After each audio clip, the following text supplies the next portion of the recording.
High সবাইকে। আমি আজকে আছি কৃষ্ণনগরের শম্ভুনগরে। তো আজকে আমাদের সকালবেলার বৃত্তি লুকস। বোনের খুব মন খারাপ, বাইরে বাইরে এত সুন্দর একটা আবহাওয়া থাকতে থাকতে বৃষ্টিটা চলে আসলো আজকে। তো মনটা খুবই খারাপ, তার মধ্যেও একটা বিশেষ দিন, তাকে তো সেই দিনটাকে নিয়েই চলতে হবে।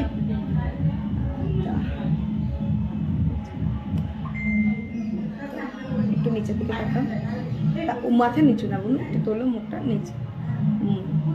তো এই আজকে বোনের ফুল লুকসটা, তো কিছু করার নেই,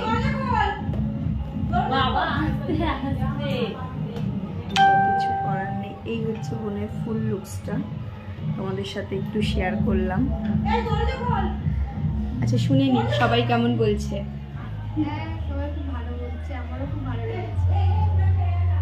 তো এখনকার মতন এখানে রাখলাম, কারণ ওকে ছাড়ি, মন খারাপের মাঝেও যতটুকু আনন্দ করতে পারে। সবাই বৃষ্টিটাকে বাদ দিয়ে একটু আনন্দ করো। এখনকার মতো টাটা।